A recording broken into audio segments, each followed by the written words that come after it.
creían hasta que veía acá. Dice que es una leyenda del béisbol y es considerado el mayor bateador de la historia de ese deporte y se lo coloca entre los grandes estrellas del deporte. Murió en el 2002, 83 años tenía. 3 hijos. Los 2 más chicos, un varón y una chica, tomaron una decisión. Invirtieron mucho dinero. En ese momento, en el 2002, invirtieron $100.000 después de la muerte de su padre para poder llevar a su padre a un proceso muy conocido que se llama criogenia, que es poner el cuerpo, en este caso, criogenia humana, ¿no? Porque se utilizan animales en objetos. Poner el cuerpo en un estado de enfriamiento muy bajo para conservar el cuerpo. Entonces ellos veían a su papá todavía ahí enterito, que no se descomponía su cuerpo. ¿Por qué hicieron esto? ¿Qué piensan? Walt Disney hicieron lo mismo. Porque decían que la medicina cuando avanzara querían que encontrar la cura de lo que volverlo a la vida. Eso pasó con Walt Disney. Sí, para este hombre no sé. Con Ted Williams, ¿saben por qué? Porque los hijos no podían estar sin ver a su padre, sin saber que estaba ahí.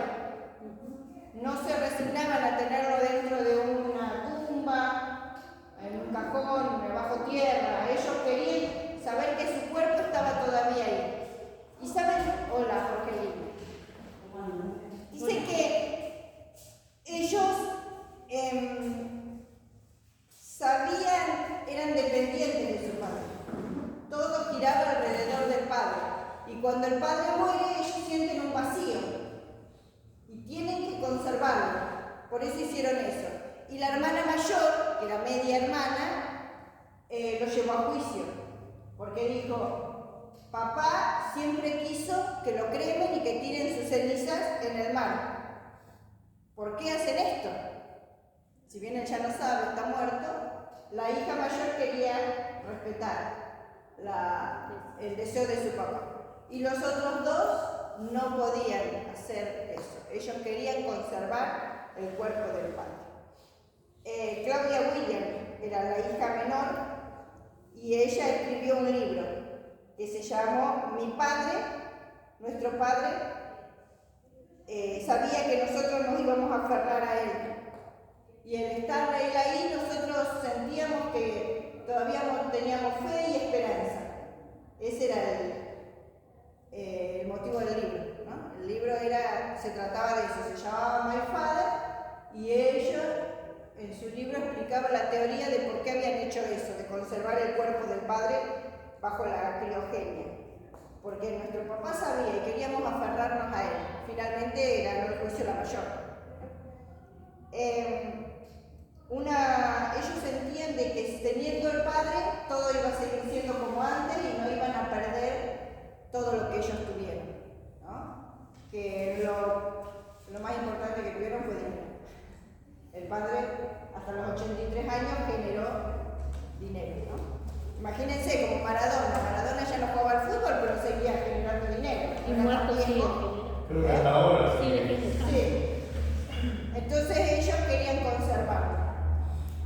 Bueno, ¿y por qué viene esto? De eso se trata el tema. Que nosotros buscamos no perder la fe, no perder la esperanza, seguir con algo en lo que confiar. El ser humano hace eso y entonces dice que se aferra a cosas, a personas, a objetos, hijos a los padres, padres a los hijos, ahí está en el futuro, que el hijo no le pase nada, que todo es el hijo. Y a veces a uno de los hijos o el que triunfa, ¿no? Y bueno, buscan soluciones, dice que buscamos soluciones para nuestros dramas humanos. Y en realidad dice que Jesús ya venció todos los dramas humanos.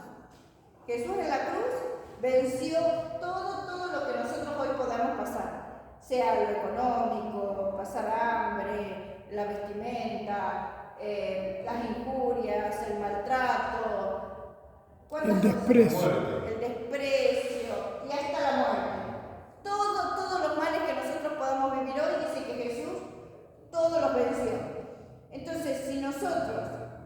tenemos esta buena noticia de que Jesús quiere hacernos vencedores, ¿por qué dice nos aferramos a otras cosas, como ser el trabajo, la familia, la casa, el auto, un montón de cosas, ¿no?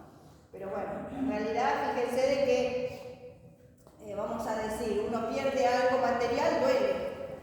¿Cómo no va a doler? ¿No?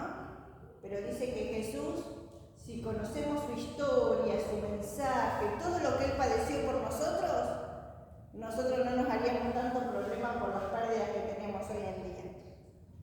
Bueno, después nos hace referencia, ¿saben a qué? Al Antiguo Testamento. Cuenta la Biblia que en la antigüedad, para poder tener comunión con Dios, sí se aferraban a algo, que era un templo. Estaba en Silo. Entonces la gente iba una vez, los que vivían lejos, una vez por año. Otros iban más seguido, depende de la distancia en la que estaban. Pero mínimo una vez por año tenían que ir, la familia, y se preparaban todos para ir. Y ahí en ese lugar, ¿qué se hacía? Además del culto, se llevaban ofrendas. Estaba el templo, y en el templo estaba el lugar santo, santísimo, adentro. Y en el patio se hacían los sacrificios. ¿Quién oficiaba esos sacrificios? Los sacerdotes. Y esos sacerdotes eran de la familia de los levitas. Toda la familia levita hacía esos cultos, oficiaba los cultos. Según la edad, según les toque por sorteo también. ¿Quién iba a ser el sacerdote en ese culto? Ellos ahí hacían el sacrificio, pero la sangre se derramaba en el lugar santísimo, que ahí se entraba una vez por año. Pero los pecados era necesario limpiarlos mediante el sacrificio en distintas fechas, ¿no? Los cultos diarios, los cultos semanales, los cultos mensuales, los sacrificios anuales. Siempre había un tramo de tiempo que era necesario limpiar los pecados mediante un sacrificio. Todo eso se terminó cuando Jesús murió en la cruz. ¿Por qué? Porque el sacrificio que entregaban, ¿ustedes se acuerdan cuál era el sacrificio, el animalito? Cordero. Cordero, había otros, Sí, Palomino. Palomas. Los pobres podrían llevar Palomino. palomitas, hasta gorriones, según la situación económica de cada uno, pero tenía que ser el especial, sin mancha, el mejor, sin defecto. No podía llevar el corderito tuerto o el que nació con la patita mal, rengo, no, tenía que ser el mejor. Y llevaban ese sacrificio. Y ese animalito simbolizaba a Jesús, que iba a derramar su sangre por nuestros pecados. Una vez que Jesús murió en la cruz, ¿Marcela habló ayer de la cruz? Cuando Jesús murió en la cruz, ya no era necesario hacer eso. Pero ¿saben qué otra cosa más no era necesaria? Quedaron libres los sacerdotes. Tampoco se necesitaba sacerdote, porque el sacerdote se preparaba y se consagraba todos los días. Primero, antes de hacer el sacrificio, tenía que ser purificado.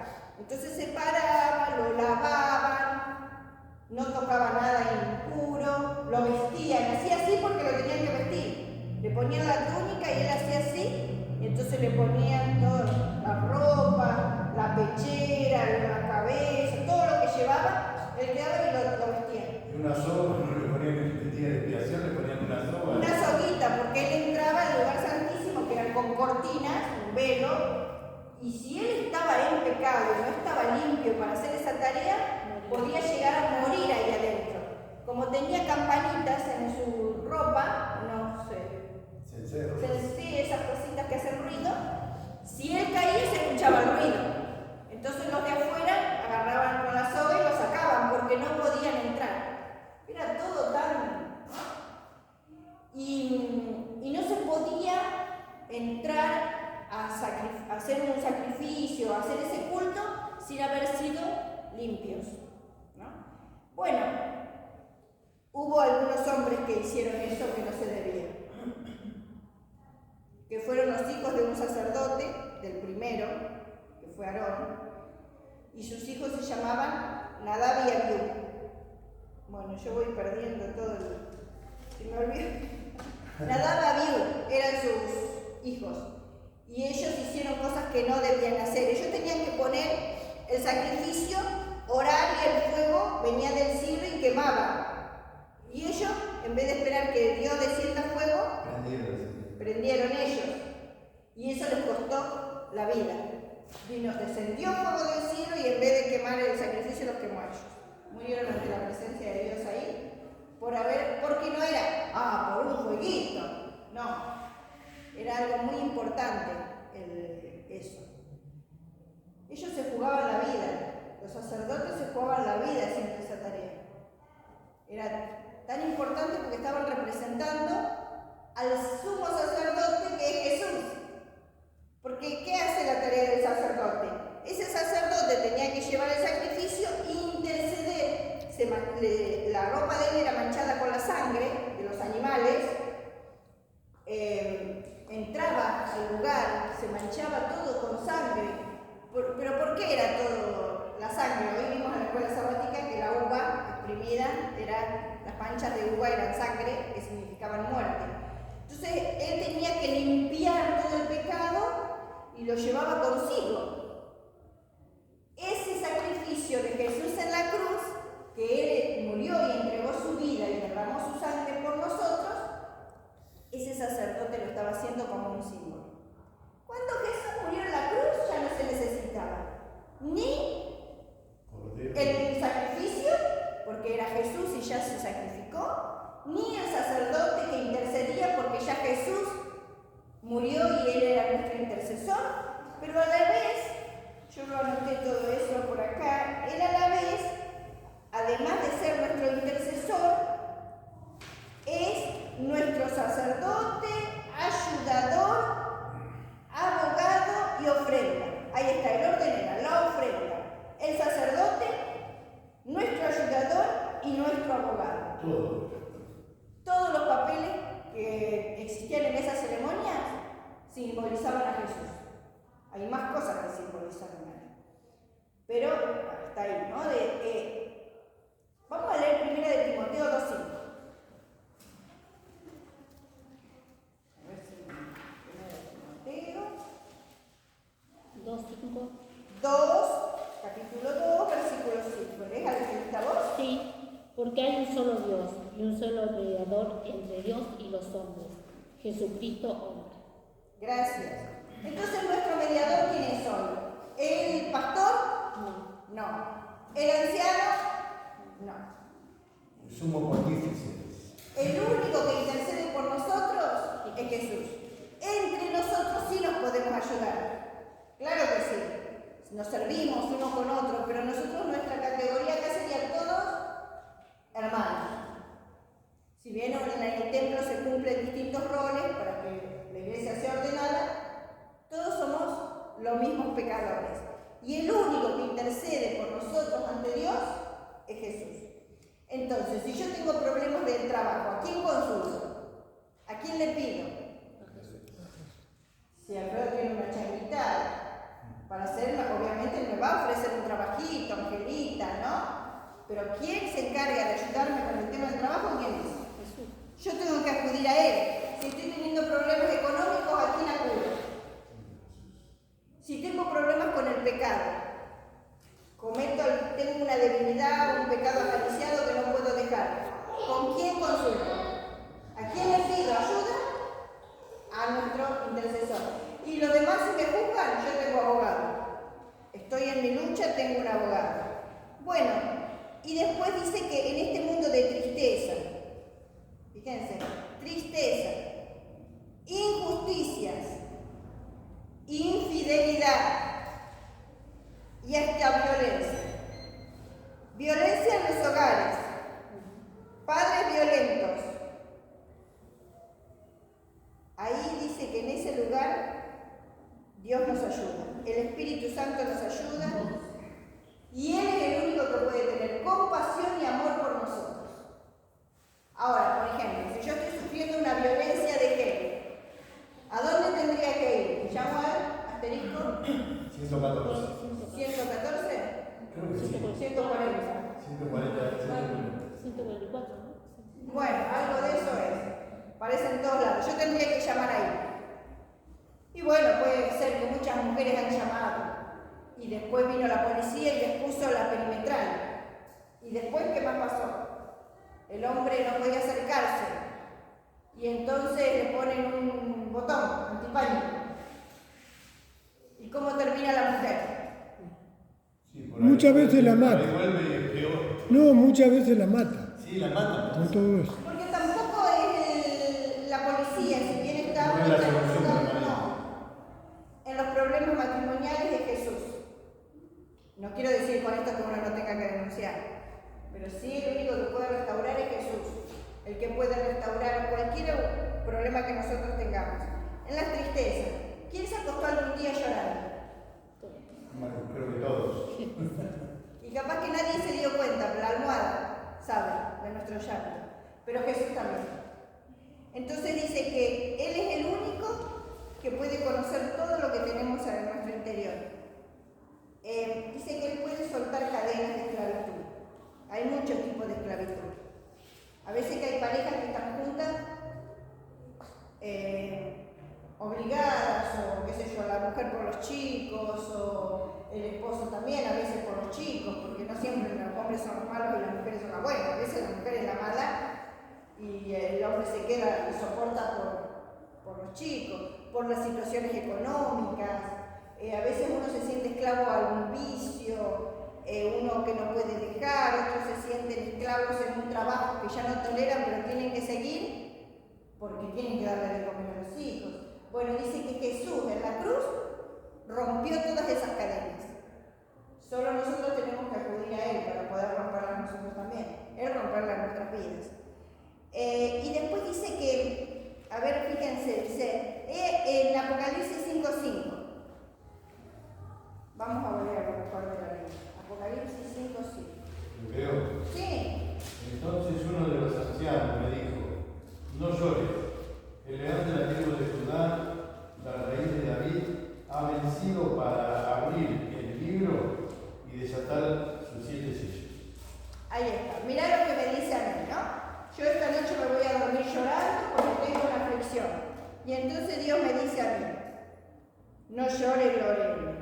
He aquí que el león de la tribu de David, la raíz de la tribu de Judá, la raíz de David, ha vencido. Vino a romper esas cadenas que te atan. Ese es el mensaje, porque nosotros lo leemos como que Jesús vino a salvar al mundo, pero en realidad es a mí. Me vino a salvar a mí. Es mi problema, no es porque Dios está afligido por la violencia. Dios está afligido por la injusticia. Sí está afligido por la injusticia. Pero en el mensaje la Biblia nos dice que Dios está afligido por mi angustia, por la que yo lloro. Por la mía en especial. Dios está afligido por lo que yo estoy padeciendo, por la lucha que estoy teniendo, exclusivamente. Entonces uno tiene que mirar que Jesús muere en la cruz por mí. Es difícil de entender que es por uno, porque mayormente uno piensa que Jesús murió en la cruz por cada uno de nosotros. De tal manera amó Dios al mundo que dio a su Hijo unigénito para que todo, siempre lo hablamos de multitud, decimos muchos, todos, para todo aquel que quiere, y en realidad es para mí, el mensaje es para mí. La Biblia también dice que Jesús intercede por nosotros como nuestro sumo sacerdote. Y ahí cuenta lo que nosotros estuvimos hablando hoy, de los sacerdotes debían presentar la sangre de los animales sacrificados delante de Dios para hacer expiación por los pecados del pueblo. Ellos ministraban, en el patio, todo eso que ya lo charlamos, que eso lo dijimos. Y Él intercede por cada uno de nosotros. Hay una cosa que yo noté acá, que dice, es una cita del libro del Evangelismo, de la hermana Juana. Nuestro Redentor es el centro de nuestra fe y esperanza. Bueno, y ahí te invita a pensar, ¿cuál es tu esperanza? ¿En qué nosotros estamos poniendo la esperanza? ¿En que me va a salir un buen trabajo y mi vida va a cambiar? ¿En que voy a tener mi casa propia y ya no voy a tener problemas? Yo trabajo en un lugar en donde las señoras siempre dicen una frase similar. El día que termine esa pieza, mira, voy a ser la mujer más feliz. Eso, ¿sabés cómo cambia mi vida con esa pieza terminada? Vos sabés que terminó la habitación y no, pues este auto, yo cambiando el auto ya está. Porque si cambio el auto, no, ya es otra cosa, uno ya está más tranquilo. Cuando lo Cambio cambia, el auto, es sí. feliz. Y dice, no, porque la verdad, dice, si mi hijo empieza a estudiar, siempre tiene una historia, pero al final nunca alcanza. ¿Dónde ponemos la esperanza? Si nosotros ponemos la esperanza en Jesús, todas las otras cosas serían secundarias, ¿no? Pasan cosas. Bueno, acá lo que nos invita a mirar es que Jesús está pronto. ¿Cuál sería pronto? ¿Vieron que dice que estamos en los últimos tiempos? Bueno, en esta meditación que se preparó para la Semana Santa, lo que dice es que estamos en los últimos tiempos de los últimos tiempos. ¿Vieron que en Mateo 24 dice la señal y los discípulos preguntaron, ¿cuánto falta para tu venida y para el fin del siglo? Mateo 24, ¿por qué? Dice, ¿cuánto falta? Mateo 24, 3. Y para que hubiera escrito ayer.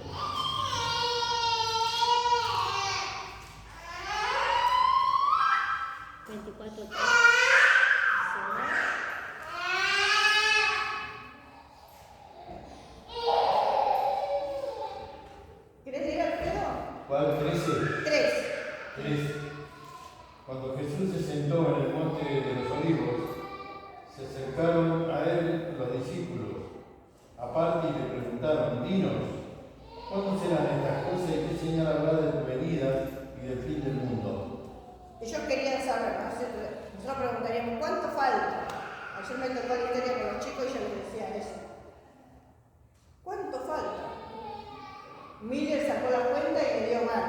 Él creía que ya era y no era. Ahora nosotros saquemos cuenta. ¿Cuánto falta? A ver, ¿qué dice? Acá en el Mateo 24 hay un montón de señales. Una dice... Guerra. ¿Escuchamos de guerra? Todavía. Y rumores. ¿Qué más?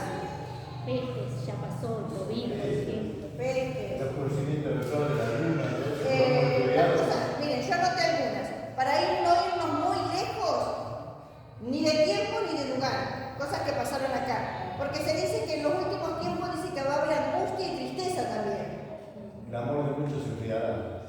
Miren, yo encontré en internet el 2 y el 3 de abril del 2013. ¿Saben lo que pasó?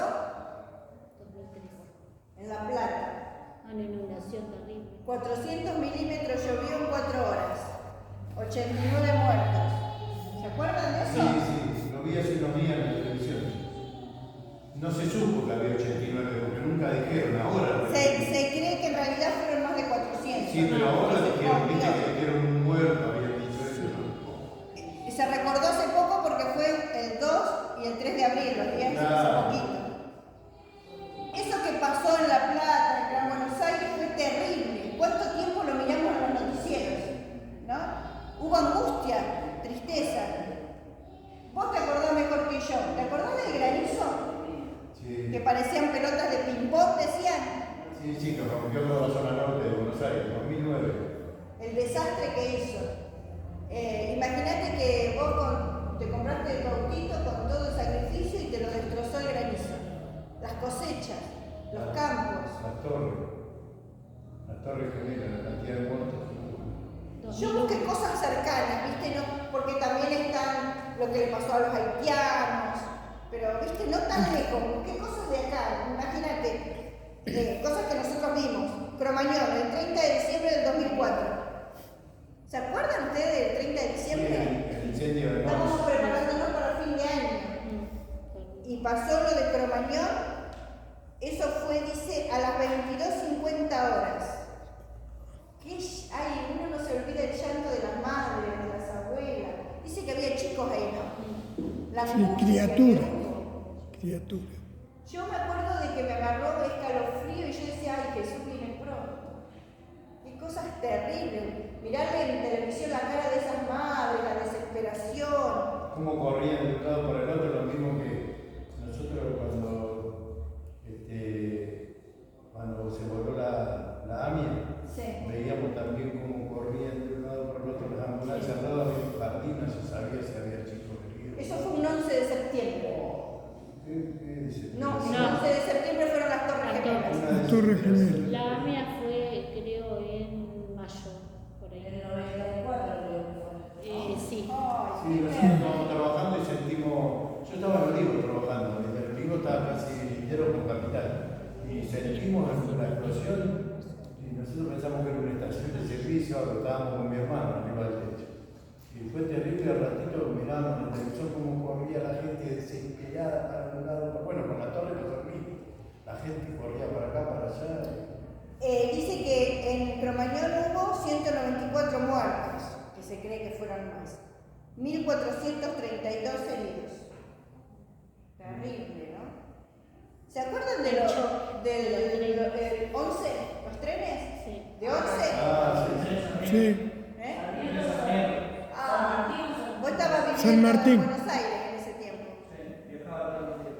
Qué terrible, porque uno piensa en el tren que me subo todos los días, ¿no? Y capaz que ahí hay gente con la que viajaba con vos a diario. Y eso fue el 22 de febrero del 2012. ¿Saben cuántos muertos hubo? 52, 789 heridos. Fue a las 8:33 de la mañana, tempranito. Nos despertamos, no hora pico del tren. Sí, venía de Moreno y terminaba en 11. Creo que lo peor de todo fue el de Pacheco, el vino, éramos chicos nosotros. En 1974, Sí. 72. Claro, se metió un tren adentro de otro que estaba parado atrás de la casa del tío, ¿verdad? Ese fue en el 70 y pico. Claro, hubo 71, No, yo no 72. había nacido, el 72 me como parece. 400 muertos. Yo todavía, y imagínense todas esas cosas que uno las ve, lo dolorosa, en las canchas de fútbol. La puerta Cortados. 2 La puerta 12. ¿Cuántos de la muertos? Bombonera. Sí, Un muchísimo. montón. No sé cuánto. ¿Y a causa de qué pasan todas estas cosas? El avión que se cayó de Paranaense, de todos los futbolistas del club, De Brasil. Sí. también murieron todos los futbolistas. Puede ser negligencia en algunos casos. Y el amor de muchos se enfriará, dice también, ¿no? Que dijo Alfredo eso. Porque vos decís, ¿por qué metieron tanta gente en un boliche cuando Si no había capacidad. ¿No? porque no te importa la vida humana, te importa lo que vas a facturar, el dinero. Claro, en Lo que serio. hizo daño fue navegar. Y tanta gente que había más de la que tenía que haber, ¿no? En ese lugar lo mismo que pasó en las canchas, en el fútbol y todo eso. Otra de las cosas que muestra la Biblia que vemos a diario, pero una que marqué yo, fueron los parricidios. ¿Se acuerdan del parricidio de Pilar en el 2015? Los hermanos que matan a sus padres. Y hubo que encontraron, dice, 16 bolsas con cenizas, huesos, y hubo canibalismo. Comieron. El muchacho dice que comía el cuerpo, cuando comió, sentía un placer orgásmico. Sí, con hermanos sorprende.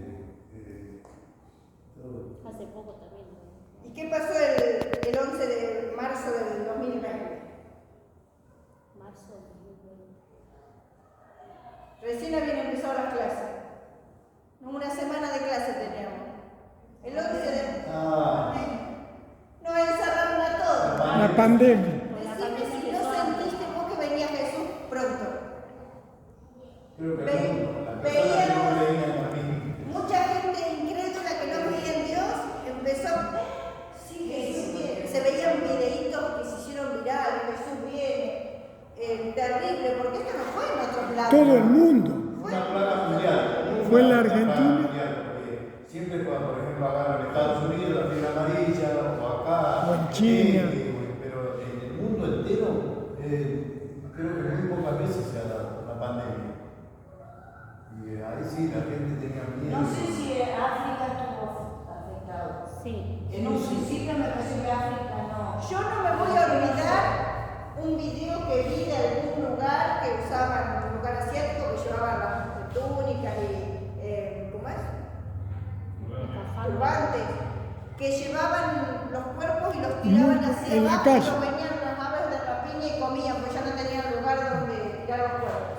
Y tiraban los cuerpos en todos y las aves de rapiña se los comían. Sin ir más lejos, Brasil, la cantidad de muertos que tuvo. Sí, y te digo que muchos se han escondido la cantidad. Yo creo que mucho más de lo que dijeron de lo que debe haber en el mundo entero, la cantidad de millones de muertos. Dicen que en Argentina, porque por el encierro prematuro, Ahora, Cristo vendrá en las Se nubes. manejó bien acá. mucho más. Acá se manejó bien. Bien.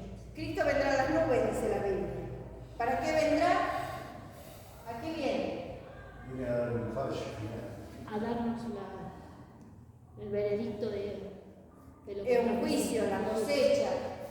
Viene a cegar, viene a pagar a cada uno. Bueno, ¿a qué viene Jesús? Viene en busca de aquellos que a pesar de todo esto se mantuvieron firmes. Claro. Que a pesar de la pérdida de un ser querido, a pesar de que te haya pasado una desgracia como esta, porque nosotros decimos, ¿qué hace Fernando si se te funde la motito hoy?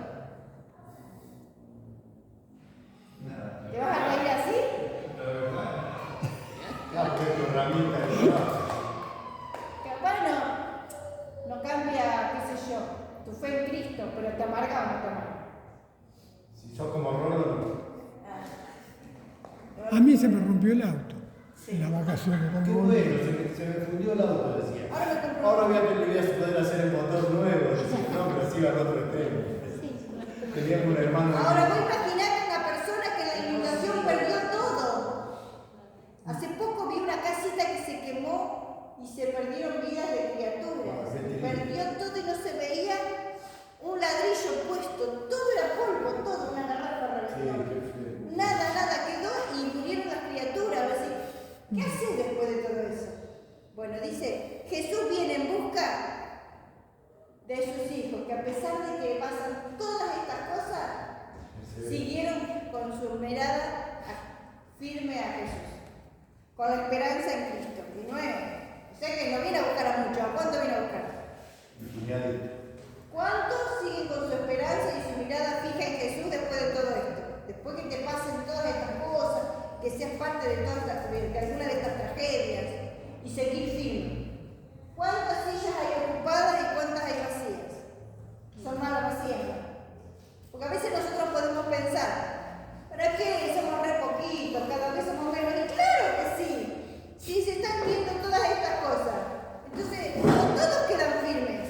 Claro, es fácil seguir a Dios cuando no van las cosas bien a uno. Cuando uno, claro, empieza a decir a Jesús, te viene todo bonito al principio. Los hermanos te ayudan en lo económico, en un consejo, Cuando te hay bendiciones. abrazan. Empiezan las pruebas. Pero cuando viene, que ya te estás poniendo bien firme, el enemigo empieza a atacarte. Entonces ahí, ¿quién está firme? ¿Quién queda firme? Mira cuántas sillas hay vacías. Entonces yo no puedo decir, no, yo voy a dejar abandonar, si no viene nadie, somos re pocos, al final todo mal. No, al contrario, que no me pase eso y yo pueda seguir firme. Oye, te lo pongo. Aunque yo no esté de acuerdo con vos en algunas cosas, otras con vos, no estamos todos de acuerdo porque somos distintos. Pero la fe tiene que ser la misma, y la misma esperanza, ¿no? Por eso dice, Cristo vendrá en las nubes para buscar entonces a aquellos que a pesar de todo esto se mantengan firmes en el camino de Dios. Poco antes de dar su vida en la cruz, Jesús prometió que iba a volver, que iba a preparar un lugar, que iba a venir a buscar a todos sus hijos para llevarlos con él. Pero viene a buscar a los vivos, los muertos en Cristo, que dice que van a ser primeros arrebatados ellos y después los que están vivos.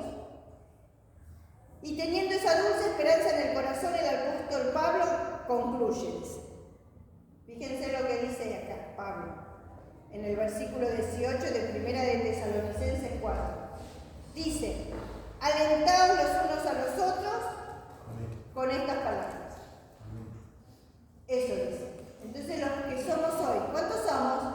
3, 6, 9, 12. Timoteo 3. Acá hay 12 adultos. Y hay un montón de sillas más vacías. Bueno, ¿qué dice Dios? ¿Vos tenés lucha, Angelita? Sí. Entonces decís, Angelita. Y oramos por Angelita. Listo, Y la bien. dejamos. Así, ¿vos tenés lucha? Sí, la lucha de Cintia. Entonces, cuando nos vemos, ¿cuántas veces nos vemos por semana? Algunos una, a veces dos. Nos tenemos que alentar unos con otros. A eso venimos. Alentarnos con estas palabras. Porque ¿quién vino hoy que no tenga ninguna lucha? ¿Raúl no tiene lucha vos? Sí. Ah, tiene Raúl lucha también. Todos tenemos lucha. Entonces, pero vinimos igual. ¿Por qué? Porque mantenemos la mirada en Cristo. Y tratamos de tener nuestros pies firmes en la fe y en la esperanza de Jesús. Y entonces Pablo dice, van a venir muchas cosas, pero ustedes, sabiendo todo esto, aliéntense unos con otros. Y entonces después dice, algunos van a decir, ¿por qué no vino? ¿Por qué todavía está esperando? ¿Por qué si no hace falta? Pablo dice esto porque no la pasó. Claro, Pablo, pobre lo que pasó, no sé si nosotros hubiésemos pasado tantas cosas. Persecución, Fue apedreado, apedreado. dado por muerto varias veces, perdió todo Pablo. Y él seguía firme en la fe, estuvo preso, condenado, lo llevaron, lo escupieron, todo lo que le hicieron, ¿no? Fue azotado. Sí, estuvo náufrago. ¿A dónde iba? ¿A dónde iba? Dice, hay una cosita que dice acá. Cuando nos reunimos 2 o 3 en el nombre de Jesús, Jesús está con nosotros. Así que hoy tendría que estar Jesús acá con nosotros. Pero también está con nosotros cuando estamos tristes, para ayudarnos, para secar nuestras lágrimas. Toda la amargura, la tristeza, los traumas van a quedar de lado. ¿Cuándo? Primero tendría que ser acá, cuando nos encontramos entre nosotros, pero también cuando Jesús venga, porque dice que Jesús está para darnos fe, esperanza, confianza, apoyo y amor cuando Él venga, pero también acá, porque las pruebas estamos sufriendo acá, así que el apoyo lo necesitamos hoy acá, y cuando Él venga, la recompensa final. Bueno, dice que vamos a vivir en un lugar perfecto, los alimentos van a ser maravillosos, el aire puro, el clima agradable. Hoy me senté en el bolchito yo un rato, qué lindo es sentir que hay airecito lindo, que no hace frío, que no hace calor. Bueno, dice que en el cielo el aire y el clima va a ser muy agradable. Vamos a adorar nosotros juntos, los que nos mantengamos firmes, junto a los ángeles. Vamos a tener, dice, no va a haber disconformidad. Así que si nosotros nos ponemos disconformes de todo acá, allá no vamos a ir. Dice que ahí no va a haber disconformidad. No va a haber limitaciones.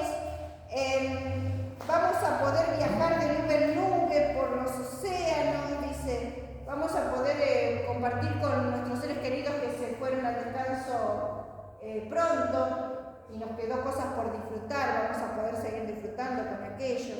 Dice que un día vamos a estar ahí con Jesús y vamos a decir, ya pasaron 900 años. Otro día vamos a decir, ya pasaron 2 millones de años.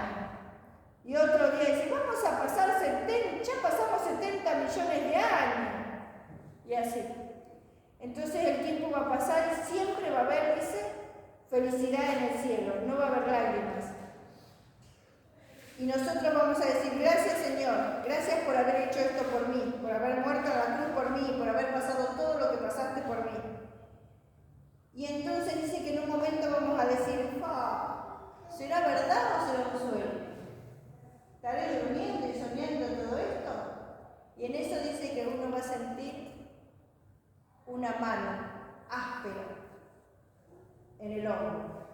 Lo hice por vos, solo por vos hice el sacrificio y valió la pena. Lo hice porque te amaba. ¿Por qué la mano áspera? Porque dice que va a ser la única imperfección que va a tener el cielo. Las manos con cicatriz de Jesús. Eso no va a cambiar. Yo voy a recobrar mi vista que lucho tanto con mis ojos. Que tiene problemas, qué sé yo, con la dentadura, con la pierna, con las rodillas. Todos vamos a recuperar nuestra salud, todo va a estar bien, pero a Jesús nunca se le va a ir la cicatriz. Que eso cuando Él nos abrace la vamos a sentir, dice nuestro cuerpo. Entonces acá hay un llamado importante. Si Dios nos dio tanta esperanza, tantas promesas lindas, Él dio su vida por nosotros, promete que va a ayudarnos continuamente. Dice que Jesús quiere abrazarnos. Cada vez que estemos tristes o tengamos un problema, Él nos quiere abrazar.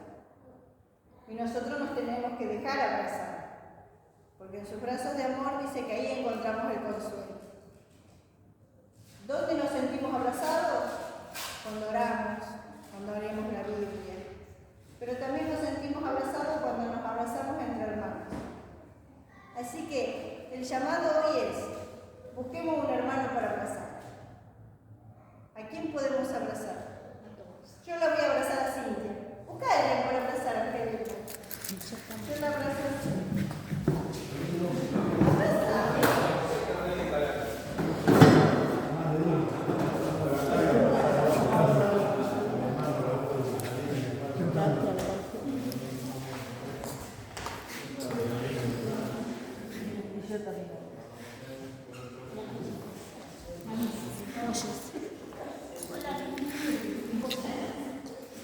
Dice que a veces que tenemos que tener en cuenta que así como yo tengo dificultades, nuestros hermanos también. Y a veces tenemos tantas luchas en la semana que no tenemos ganas de venir a la iglesia. Pero sabemos que acá en la iglesia es la casa de Jesús. Y ese abrazo que necesitamos de Jesús lo podemos recibir mediante nuestros hermanos. Y ese abracito que recibimos sin palabras, sin jugarnos. ¿Por qué no viniste vos la semana pasada? ¿Por qué? En vez de eso, el abrazo sincero de amor hace que pueda volver la semana que viene. Y sentir que Jesús nos abraza. Y eso nos ayuda a mantener la fe, la esperanza. Ese es el consuelo de Jesús. En los brazos del hermano se encuentra el consuelo. No solamente en la oración y en la Biblia. Ahí se encuentra el amor, el consuelo, la ayuda que uno necesita. Dijo Pablo que nos alentemos unos a otros para poder seguir manteniendo nuestros pies en la esperanza, en la fe. Y cuando Jesús venga, que viene pronto, recuerden que este es el último tiempo del último tiempo. Nosotros podamos estar preparados para recibir a Jesús. Y nos miremos, sabemos que vamos juntos a morar con Jesús. Amén. Gracias, Elena. Recuerden, hermanos, que las cosas que nos pasan nos tienen que pasar, porque estamos en este mundo y a veces uno dice, ¿cómo puede ser que yo hago todo bien y parece que será todo bien y me pasa igual, ¿no es cierto? Sí. Pero de todas formas lo que nos pasa nos iba a pasar igual, con la diferencia que tenemos a Jesús al lado, esa es la diferencia. Por eso que hay muchos que, como decía Lore, que ante las pruebas se alejan de Dios. Pero todo lo que nos pasa ya está escrito que nos va a pasar igual, estemos acá o no estemos. Así que la diferencia es Jesús. Así que bueno, qué bueno, que poder confiar y creer en esto y que podamos alentarnos unos a otros. Vamos a cantar, hermanos, para finalizar el himno 165. Le voy a pedir a Luis que nos despida después de la oración.